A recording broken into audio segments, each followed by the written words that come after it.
मेरा Twitter handle चाहे वो डिलीट करवाना हो, चाहे मेरे सोशल मीडिया को बैन करवाना हो, चाहे अजमेर दरगाह शरीफ के माध्यम से मेरे ऊपर भारी से भारी धाराएं लगवाना हो, जबकि मैंने भी सच ही बोला था। नुपुर शर्मा के खिलाफ बयानबाजी, फतवे निकलवाने के लिए, उनका रेप की धमकी दिलवाने के लिए सब में जिम्मेदार एकमात्र एक व्यक्ति था।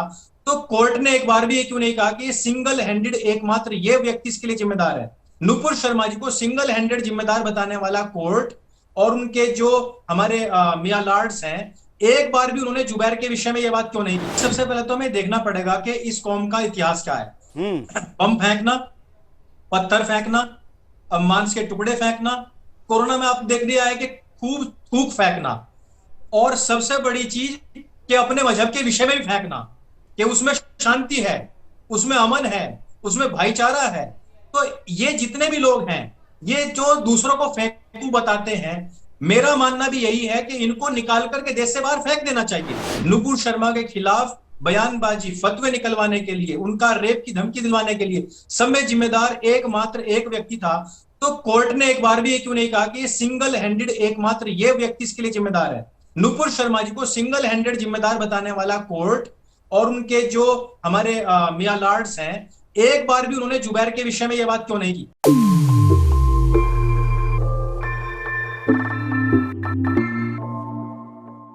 नमस्ते दोस्तों, आप सबका एक बार फिर से स्वागत है आपके अपने YouTube चैनल सत्य सनातन में। कल हमने आपसे प्रॉमिस किया था कि हम ये तकरीबन 2400 रुपए की जो पुस्तक है इस्लामिक जिहाद, इसकी PDF हम टेलीग्राम ग्रुप में देंगे। हमने वहाँ पर इंग्लिश और हिंदी दोनों पुस्तकों की PDF दे दी है। उसके लिए हमने जो लिंक है वो डिस्क्रिप्शन पिन कमेंट में आपको मिल जाएगा। टेलीग्राम पर आप ज्वाइन करें। ज्वाइन करने के बाद आप वहाँ से ये PDF डाउनलोड कर सकते हैं। साथ ही साथ हमने सूफियों द्वारा भारत का इस्लामीकरण की PDF भी डाल दी है, और भी बहुत सारी पुस्तकें वहाँ पर PDF में पड़ी हुई हैं, जिसमें कि जो जितेंद्र नारायण त्यागी जी की पुस्तक है, उसके साथ ही साथ अली सीना की जो पुस्तक है, उसके साथ साथ रेड सारी जो पुस्तक है, उन सब की PDF वहाँ पर आपको मिल जाएंगी। ज्वाइन करें, उन पुस्तकों को डाउनलोड करें और पढ़ें। इस ग्रुप की केवल और केवल एक ही शर्त है कि इसको ज्वाइन करने वाले लोग 10 मिनट का समाधान देंगे। ये उन लोगों के लिए है जो पैसा नहीं दे सकते हैं, ऐतिहासिक पुस्तकें या फिर इस प्रकार के जो मॉडल्स हैं वो नहीं खरीद सकते, और सनातन सेतु के लिए या सत्य सनातन के लिए वो डोनेट नहीं करना चाहते, जो बिल्कुल फ्री में सब काम चाहते हैं, वो हमारे टेलीग्राम ग्रुप को ज्वाइन करें। वहां पर आपको फ्री PDF, फ्री की जानकारी सब मिलती है। साथ ही साथ आपको एक चीज डोनेट करनी पड़ेगी, और वो होगा समय का दान। 10 मिनट समय लगा करके आप अपने ग्रुप्स में, अपने फेसबुक, अपने व्हाट्सएप, अपने टेलीग्राम पर कोई भी वीडियो प्रतिदिन 10 मिनट लगा करके आपको शेयर करनी है, जो कि सत्य सनातन से संबंधित होगी। वहां पर आप समय दान करें, पैसा दान ना करें। हमारे साथ अंकुर आर्य हैं, सोशल मीडिया इन्फ्लुएंसर हैं, और इसलिए हमने आज उनको जोड़ा है कि इस मुद्दे पर उनका क्या कहना है, क्योंकि वो भी पीड़ित है इस जुबैर के। उनके भी यूट्यूब पर कई रिपोर्ट करवाने से लेकर कई चीजें इस व्यक्ति ने की है। अंकुर आर्य के पास चलते हैं। अंकुर जी, आपकी पहली प्रतिक्रिया। सबसे पहले तो आपका धन्यवाद इस कार्यक्रम में मुझे बुलाने के लिए। और सबसे पहली प्रतिक्रिया मैं ये देना चाहता हूं कि कोर्ट में जब ये 20,000 के मुचलके पर छोड़ा गया और बताया गया स्पष्ट तौर पर कि 2 करोड़ रुपए एक मिले हैं, 12 लाख रुपए एक मिले हैं दंगा फैलवाने के लिए, हिंसा फैलवाने के लिए, नुपुर शर्मा के खिलाफ बयानबाजी, फतवे निकलवाने के लिए, उनका रेप की धमकी दिलवाने के लिए सब में जिम्मेदार एकमात्र एक व्यक्ति था। तो कोर्ट ने एक बार भी ये क्यों नहीं कहा कि सिंगल हैंडेड एकमात्र ये व्यक्ति इसके लिए जिम्मेदार है? नुपुर शर्मा जी को सिंगल हैंडेड जिम्मेदार बताने वाला कोर्ट और उनके जो हमारे मियां लॉर्ड्स हैं, एक बार भी उन्होंने जुबैर के विषय में यह बात क्यों नहीं की? सबसे पहली प्रतिक्रिया तो मेरी यही है। पूरे देश को दंगे की आग में झोंकने वाले, फेक नैरेटिव चलाने वाले, एडिटेड वीडियोस चलाने वाले व्यक्ति को जिस समय पर बेल दी गई, तो 2 करोड़ रुपए के ऊपर या 12 लाख के ऊपर संज्ञान क्या लिया गया, जो कि व्यक्ति ने स्वयं स्वीकार किया है, ऐसा बताया जा रहा है न्यूज के माध्यम से। उसमें किसी ने भी अभी तक ये क्यों नहीं कहा कि सारी की सारी जिम्मेदारी इस व्यक्ति की जाती है हिंसाओं की, या उस लड़की को जितनी भी रेप की धमकियां मिली, पैसे लिए गए, वो सुदर्शन के विरुद्ध का ट्वीट भी उसमें शामिल है, क्योंकि सुदर्शन शामिल है। हाँ जी, तो ये सवाल पूछा जाना चाहिए, पूरे भारतवर्ष को ये बात पूछनी चाहिए कि एक लड़की को जिसको कि उकसाया गया, और आप तो अब वो फोटोज भी सामने आ चुके हैं जिसमें कि आपका जो गौहर चिश्ती और रहमानी साथ में दरगाह में बैठ करके मीटिंग कर रहे हैं, और वो जो बात कर रहे हैं, षड्यंत्र पूरा का पूरा दरगाहों में हुआ है। और आपने बिल्कुल सही कहा है कि यह तो छोटी सी बात है कि मेरा ट्विटर हैंडल चाहे वो डिलीट करवाना हो, चाहे मेरे सोशल मीडिया को बैन करवाना हो, चाहे अजमेर दरगाह शरीफ के माध्यम से मेरे ऊपर भारी से भारी धाराएं लगवाना हो, जबकि मैंने भी सच ही बोला था। मैंने सोफिया गर्ल्स कॉलेज में जो दरगाह के अंदर चिश्तियों के द्वारा, जो खादिमों के द्वारा, जो हमारी सैकड़ों बहन बेटियों के साथ में दुष्कर्म किया गया और उसके बाद में उसको मामले को दबाया गया, कांग्रेस की सत्ताधीश सरकार उस समय जो थी, उसके ऊपर जो मैंने सच बोला, उस बात के ऊपर मेरे ऊपर ना केवल एफआईआर कराई गई, ना केवल मुझे टॉर्चर किया गया, ना केवल मेरे परिवार के ऊपर दबाव बनाया गया, बल्कि मेरे सोशल मीडिया के हर अकाउंट को डिलीट करवाने के पीछे इन सब लोगों का हाथ है। आज इन लोगों के ऊपर जिस समय पर इतने बड़े बड़े आरोप लग रहे हैं, इन्होंने स्वयं से इस बात को, सच्चाई को स्वीकार कर लिया है। तो आज मैं पूछना चाहता हूं कि वो कोर्ट कहां है, वो जज साहब कहां है, वो आज क्यों नहीं कह रहे हैं कि आप इसके लिए जिम्मेदार हैं? बिल्कुल बिल्कुल, एक वर्ष बाद या इतने वर्षों बाद, और इसमें एक विशेष बात है, मैं अंकुर से इसकी प्रतिक्रिया चाहूंगा कि इस व्यक्ति के परिवार के बारे में, असली नाम के बारे में, असली पते के बारे में, असली चेहरे के बारे में भी जो सोशल मीडिया पर प्रश्न उठे थे, उसके उत्तर के बगैर ये रहा। क्या कहेंगे अंकुर? हाँ, इसमें बहुत सारी बातें हो सकती हैं, क्योंकि इस व्यक्ति का 2012 से पीछे का अभी तक कोई रिकॉर्ड किसी के भी संज्ञान में नहीं है। व्यक्ति के द्वारा अपने चेहरे को हमेशा छिपाया जाना, अपने कानों को ढका जाना, अपनी आंखों को सीधे किसी को ना दिखाना, ये बहुत सारी ऐसे शक के घेरे में इस व्यक्ति को लाता है। और कई बार इन चर्चाओं में, अभी आपने देखा होगा कि पिछले दिनों भी जिस समय पर सीए का प्रोटेस्ट हुआ, जिस समय पर एनआरसी की बात चली, तो उस समय पर भी इस व्यक्ति ने बहुत ज्यादा झूठ फैलाए थे। उस समय पर इसने रोहिंग्याओं का खूब सपोर्ट किया, इस व्यक्ति ने बांग्लादेशियों का खूब सपोर्ट किया। इस व्यक्ति ने जिस प्रकार से उनकी तरफ से बैटिंग की, जिस प्रकार से इसने मुसलमानों को भड़काया, जिस प्रकार से इसने कहा कि यहां से मुसलमानों को बाहर भेज दिया जाएगा, इस एक्ट के बारे में इतनी सारी गलतफहमियां फैलाई गई, इनसे कहीं ना कहीं इस व्यक्ति का जो पूर्व का जीवन है वह भी संदिग्ध लगता है। और जिस प्रकार से इसने हमेशा से पीएफआई को, आतंकवादी संगठनों को बचाने का कार्य किया है, जिस प्रकार से इसने हिंदुओं की भावनाओं को लगातार आहत किया है, उससे भी इसके ट्रैक रिकॉर्ड से यह पता लगता है कि यह व्यक्ति न केवल संदिग्ध है, बल्कि यह पूर्व के जीवन में, पूर्व की जो इसकी लाइफ रही है, उसमें किसी ना किसी आतंकवादी गतिविधि में यह व्यक्ति शामिल भी रहा हो सकता है। इन सब चीजों पर एक गहन जांच कमेटी बैठाई जानी चाहिए, इस व्यक्ति की जांच होनी चाहिए। जो व्यक्ति खुलकर के अपने मुंह से 2 करोड़ 12 लाख रुपए की जो बात है वो स्वीकार कर रहा है, हम और आप इस बात से कैसे इनकार कर सकते हैं कि 100 करोड़ से अधिक की फंडिंग दिल्ली के दंगों में हुई थी। जो व्यक्ति हैबिचुअल दंगा फैलाने के लिए, फेक नैरेटिव बनाने के लिए, फेक वीडियोस और मॉफ्ड पिक्चर्स और मॉफ्ड वीडियोस फैलाने में इतना ज्यादा निर्मम व्यक्ति हो कि जिसको ये पता होने के बावजूद कि इसके बाद में हिंसा फैलेगी, इसके बाद में मासूमों की जान ली जाएगी, इसके बाद में आगजनी होगी, देश की छवि खराब होगी, कैसे न यह बात मानी जाए कि उस समय की जो फंडिंग हुई है, पीएफआई की 100 करोड़ की मैं जो बात कर रहा हूं, उस समय की आप बात ध्यान दीजिए जब दिल्ली में दंगे हुए थे, क्या उसमें इसकी कोई भूमिका नहीं होगी?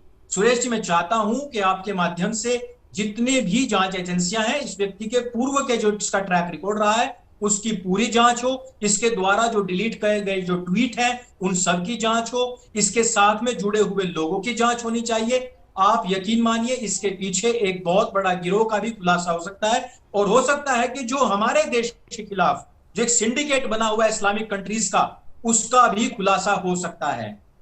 बिल्कुल, आज नुपुर के बाद सामने आने वाली घटनाएं 3 हो चुकी है, लेकिन उसके बाद, क्योंकि 3 नहीं बल्कि मैंने तो कल 3 दिखाए और 3 पहले हो गई, 6 घटना हो चुकी है।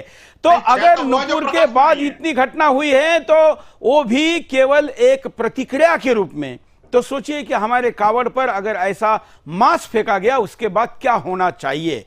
मैं पहली प्रतिक्रिया इस मुद्दे पर एक बार हमारे साथ सत्य सनातन के अंकुर आर्य जुड़े, उनके पास चलते, उसके बाद थोड़ा इस मुद्दे पर हम ये इस दिशा में चर्चा करेंगे कि जो विनोद जी ने प्रश्न उठाया है उस पर बात क्यों नहीं होती। अंकुर जी। सुरेश जी, सबसे पहले तो हमें देखना पड़ेगा कि इस कौम का इतिहास क्या है। बम फेंकना, पत्थर फेंकना, मांस के टुकड़े फेंकना, कोरोना में आप देख लिया है कि खूब थूक फेंकना, और सबसे बड़ी चीज कि अपने मजहब के विषय में भी फेंकना कि उसमें शांति है, उसमें अमन है, उसमें भाईचारा है। तो ये जितने भी लोग हैं, ये जो दूसरों को फेंकू बताते हैं, मेरा मानना भी यही है कि इनको निकाल करके देश से बाहर फेंक देना चाहिए। ये हमेशा हर चीज में फेंकने का जो काम करते हैं, सरकारों को मिलकर के इनको ही बाहर फेंक देना चाहिए। और इसी वजह से जो कानून है उनको सख्ती से लागू किया जाना चाहिए, चाहे वो जनसंख्या नियंत्रण का कानून हो, चाहे अपने सिस्टम। और देखिए नेपाल में तो सीए अभी अमेंडमेंट जो एक्ट था उसको लागू कर लिया गया। जिस देश को हम कमजोर मानते हैं, गरीब मानते हैं, और जिसको मानते हैं कि उसको तो चीन ने कब्जा कर लिया, उसने अभी सीए अपने यहाँ का पारित कर दिया है। और हम किससे अपनी सुरक्षा की गुहार लगाएंगे? ये जो खाकी वाले खड़े हैं, सुरेश जी आपने देखा होगा 24 घंटे के अंदर अंदर 3 पुलिस कर्मियों के ऊपर डंपर गाड़ी और ट्रक चढ़ा दिए गए। अगला मुद्दा वही है, अगला मुद्दा उसी पर हम जरूर बात करेंगे। आप देखिए आप ये देखिए कि खाकी सुरक्षित नहीं है, वर्दी सुरक्षित नहीं है। जो जिनसे आप सुरक्षा की गुहार लगा रहे हैं, जिनसे आप सोचते हैं कि हमें सुरक्षा देंगे, उनके ऊपर तो ट्रक चढ़ा दे रहे, गाड़ी चढ़ा दे रहे हैं। और चढ़ाने वाले कौन है? नोमान मोहम्मद नोमान है, मोहम्मद इकरार है। आप इन लोगों से सुरक्षा लेंगे? देखिए, इन लोगों का काम है कि आपकी जितनी भी धार्मिक भावनाएं हैं उनको आहत करना, चाहे वो फिजिकली करे, मांस के टुकड़े फेंक करके, चाहे जुबैर जैसे लोग हनुमान का हनीमून बना दे, चाहे वो शिवलिंग को किसी रोड साइड लगे हुए पत्थर से तुलना कर दे, चाहे कोई भी हो। अभी मैं तो एक कांग्रेसी जो कोई स्पोक पर्सन है महिला, उसका एक ट्वीट पढ़ रहा था कि किताबें उठाओ, कावड़ उठाने की आवश्यकता नहीं पड़ेगी। लेकिन इन लोगों की हिम्मत नहीं है कि उनको कह सके कि किताबें उठाओ, पत्थर उठाने की आवश्यकता नहीं पड़ेगी, कि किताबें उठाओ तो तुम्हें किसी के ऊपर थूकने की आवश्यकता नहीं पड़ेगी, और तुम जो लोग विद्यालय जाओ तो हज जाने की आवश्यकता नहीं पड़ेगी। ये लोग इस प्रकार की बात नहीं करेंगे। भारतवर्ष के हिंदू को केवल सेक्युलरिज्म की एक तरफा डोज देने का, इंजेक्शन देने का कार्य लोग करते हैं। इन लोगों को मुंह तोड़ जवाब मिलना चाहिए। और मैं कहीं ना कहीं जो हमारे विनोद बंसल जी हैं, उनसे सहमत हूं इस बात के लिए कि यह जो हमारी सहिष्णुता, हद से ज्यादा सहिष्णुता है, इसको कायरता समझ लिया गया है। और आप देखिए कि हमारे इसी भाईचारा के नारे के चलते मंदिरों पर आपने देखा होगा हमेशा ईश्वर अल्लाह तेरो नाम, एक फेक भजन बना करके मंदिरों से चलवाया जाता है। लेकिन मस्जिद से कभी इस प्रकार की नारेबाजी नहीं होती है। वो स्पष्ट कहते हैं कि यह कुफ्र है, यह जो हमारे इस्लाम में यह हराम है। इस प्रकार की बातें करते हुए क्या आप भारतवर्ष में भाईचारा करेंगे? गाय को रोटी खिलाने वाला और गाय को रोटी के साथ खाने वाला कभी भाई भाई नहीं हो सकता है। जो अपनी बहन का भाई नहीं हुआ वो आपका भाई नहीं हो सकता है, सुरेश जी। इस वजह से ये दो विपरीत संस्कृतियां हैं। और ये मैं नहीं कह रहा हूं, ये बाबा साहब भीमराव अंबेडकर जी ने बंटवारे के वक्त कह दिया था कि दो विपरीत संस्कृतियां कभी भी आपस में एक साथ नहीं रह सकती। अगर तबादला या आबादी होना है तो 100% हो, अन्यथा बंटवारा बिल्कुल ना हो, क्योंकि ये लोग फिर कल आकर के डोमिनेट करेंगे, इसी प्रकार से भावना याद करेंगे जिस प्रकार से आज कर रहे हैं, और वही डिमांड इनकी दोबारा से उठेंगी। आप देखिए हौसले कितने बुलंद हैं। आप पुलिस वाले के ऊपर हाथ तो उठाइए, आप गाली नहीं देख सकते, आप उनके तरफ आंख निकाल कर नहीं देख सकते, भले ही आपकी गलती ना हो। लेकिन वो लोग डंपर चढ़ा दे रहे, गाड़ी चढ़ा दे रहे। इसमें कहीं ना कहीं मुझे ऐसा लगता है कि कोई एक मिली भगत, एक कोई लंबी ट्रेनिंग चली है, जिसके बाद में आज हौसला ये है कि इनको बीच से हटाया जाए। और इस वजह से मैं बार बार इस बात की डिमांड करता हूं कि संपूर्ण बहिष्कार, हर तरीके से बहिष्कार होना चाहिए। बिल्कुल, थूकने वाले का, मांस फेंकने वाले का बहिष्कार होना ही चाहिए। और इकोसिस्टम जो बात करी है, इकोसिस्टम हमने मजबूत किया है जी। हम उनके सामान खरीदते हैं, हम उनको सेवाएं करने का मौका देते हैं, अपनी जेब से पैसा देते हैं, वो जकात से जाता है। 30-35 हजार करोड़ रुपए साल के इकट्ठे होते हैं। इकोसिस्टम तो बनेगा ही। आप ये देखिए कि आज जुबैर के पक्ष में कितने हिंदू वकील खड़े हैं। आप ये बात तक जरा खोज कीजिए और हमें बताइए, और पूरे भारतवर्ष को बताइए कि कितने लोग हैं जो पैसे के लालच में वहां पर जाकर के उस जिहाद के पैसे को खा रहे हैं और अपने हिंदू धर्म के, अपने देश के कुलघातक बन रहे हैं। बिल्कुल, अगला मुद्दा है रांची का। लेकिन दुखद बात यह है कि 24 घंटे के अंदर हिंदुस्तान में 3 जगह पर खाकी पर गाड़ी चढ़ाकर उनको जान से मार दिया है।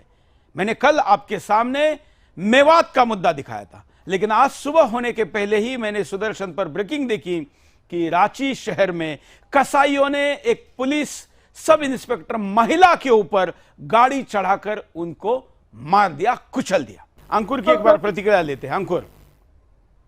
सुरेश जी, ये जो क्षेत्र रहा है लोहरदगा बताया जा रहा है, इसमें जब आपने देखा था कि जब प्रो सीए प्रोटेस्ट हुआ था तो हिंदुओं के ऊपर छतों से बड़े बड़े पत्थर फेंके गए थे, जिसमें कि काफी हिंदू भाई जो थे घायल हो गए थे, काफी की मृत्यु भी बाद में हो गई थी।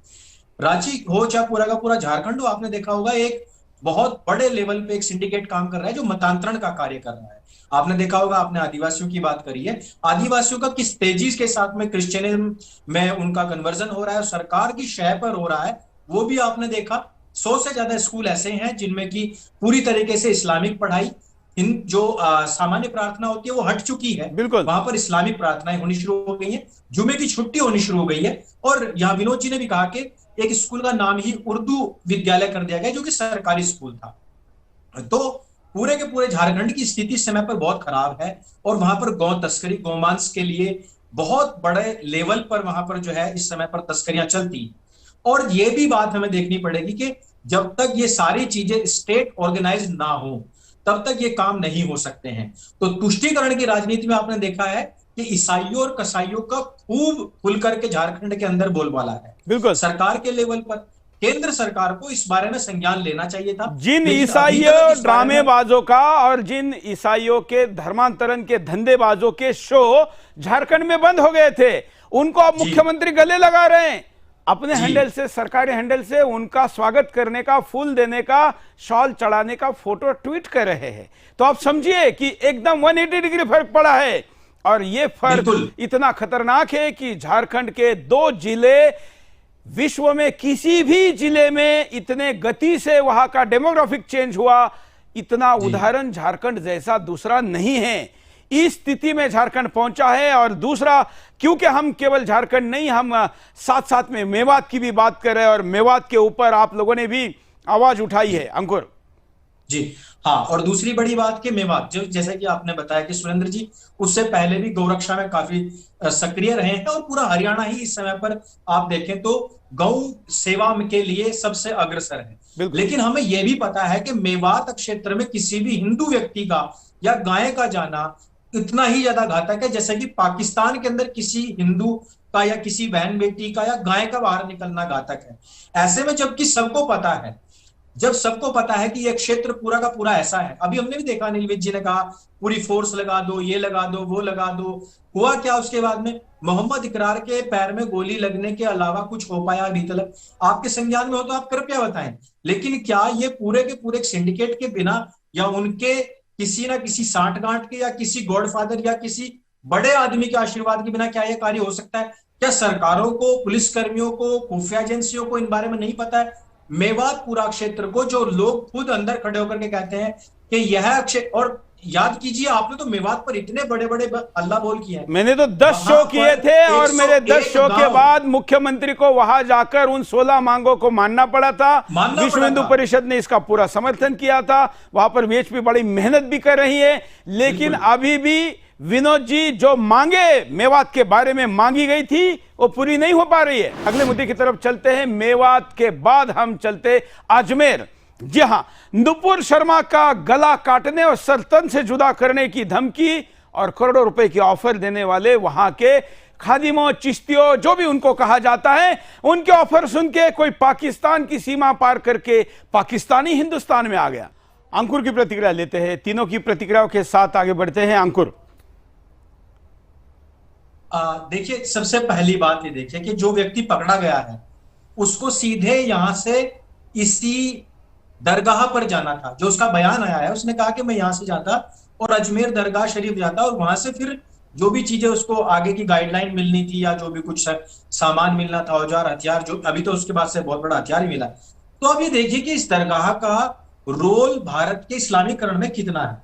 ये मैं दिखाना चाहता हूं। इस्लामिक जिहाद M.A. खान की एक पुस्तक है जो कि काफी समय से आपको कहीं पर भी ऑनलाइन मिल जाएगी। इस पुस्तक में जिहाद के विषय में बहुत स्पेशली कहा गया है कि जो चिश्तियों का इतिहास है वो क्या रहा। थोड़ा ऊपर उठा के दिखाना, थोड़ा ऊपर उठा के दिखाना, जिससे कि लोग स्क्रीनशॉट लेके इसको ले सके। हाँ, कंटिन्यू करो। ये M.A. खान की है, किसी अंकुर आर्य की है, किसी सुरेश चौहान की पुस्तक नहीं है। ये एक मुस्लिम है, M.A. खान, जिनके द्वारा एक पुस्तक लिखित है। एक छोटी सी पुस्तक आती है, सूफियों द्वारा भारत का इस्लामीकरण। ये केवी पालीवाल जी की पुस्तक है। इसमें भी इसी पुस्तक के तरह ही हर एविडेंस और प्रूफ दिया गया है और उसमें बताया गया है किस प्रकार से ख्वाजा मोइनुद्दीन चिश्ती ने अपने प्रॉफिट की कब्र पर जाकर के मक्का मदीना में और एक कसम खाई थी कि भारतवर्ष का इस्लामीकरण करना है और वो एक सॉफ्ट पॉइजन की तरह भारत के लोगों की रगों में उतारना है। मुझे समझ नहीं आया आज तक कि जितनी भी दरगाहें हैं उनके आसपास में खूब मांस की दुकानें होती हैं, लेकिन आप देखिए जियारत करने वाले शाकाहारी हिंदू इन दरगाहों पर जाते हैं, वहां पर पैसा चढ़ाते हैं, वहां से जो पैसा कलेक्ट होता है इस प्रकार से पाकिस्तान से आने वाले आतंकवादियों के लिए पोषित करने के लिए, उनको हथियार देने के लिए और एक बाउंटी देने के लिए कि हमारी बहन बेटियों की गर्दनें उतार सके, इस प्रकार से उन पैसे का इस्तेमाल होता है। इस सब के पीछे कौन है सुरेश जी? इन सब के पीछे हमारी वो मतांधता है और वो हमारा एक तरीके से जो अंदर हमारे दिमाग के अंदर बैठी हुई एक चीज है ना, जिसको हम कहते हैं मन्नतवाद।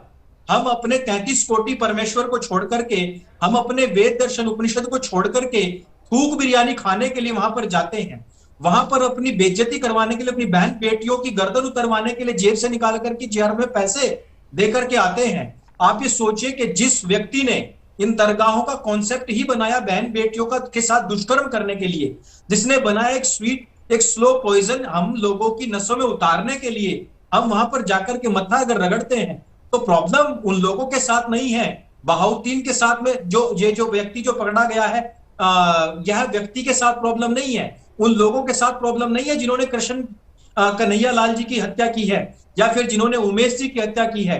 ये सारे के सारे कहां का प्रोडक्ट हैं? ये सारे मदरसों के प्रोडक्ट हैं। वो भी अजमेर जा रहे थे, वो भी कन्हैया लाल जी की हत्या करके अजमेर ही जा रहे थे, अजमेर ही जा रहे थे। हाँ। ये व्यक्ति अजमेर ही जा रहा था, हर एक व्यक्ति। और देखिए जिस समय पर कमरेश तिवारी जी की हत्या हुई वो भी एक दरगाह में जाकर के छिपे थे।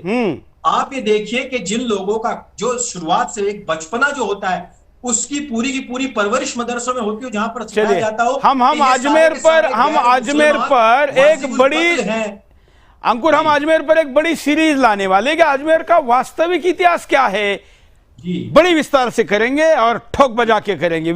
हिंदुओं से नफरत, हिंदुओं के खिलाफ दंगा, हिंदुओं की आस्थाओं पर कुठाराघात करना, बहन बेटियों को रेप की धमकी दिलवाना, उनको मरवा देना, उनके लिए साजिश करवाना, साथ ही साथ जो लोग अभी तक, चाहे वो उमेश जी की हत्या की बात हो, चाहे वो कन्हैया लाल जी की हत्या की बात हो, चाहे अन्य लोगों के ऊपर जो हमले हुए हैं, अभी बिहार के अंदर एक पटना के अंदर हमला हुआ है, इन सब लोगों पर जो हमले हो रहे हैं, इसमें एक भी सुप्रीम कोर्ट के एक भी मियां लाड ने ये क्यों नहीं कहा कि भाई सिंगल हैंडेड ये जुबैर जो है यह व्यक्ति जिम्मेदार है।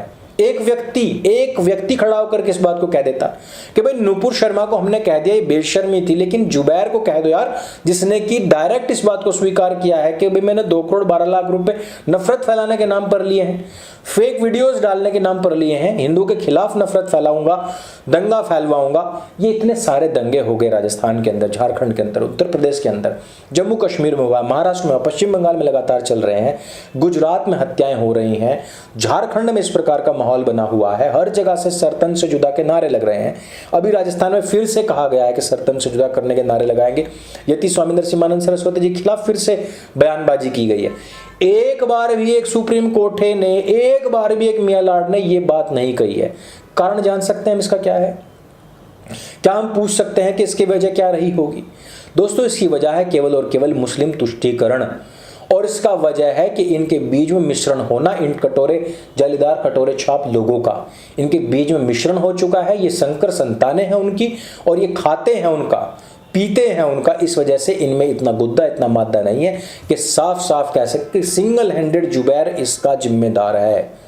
कोर्ट ने ये तो कह दिया कि सीधे सीधे नुपुर शर्मा के खिलाफ कोई कार्रवाई ना हो, उनको गिरफ्तारी नहीं होनी चाहिए क्योंकि प्रेशर है। लेकिन उन लोगों का प्रेशर इतना है कि व्यक्ति 20,000 के मुचलके पर तुरंत छोड़ दिया जाता है। ये स्थिति आज के समय की है।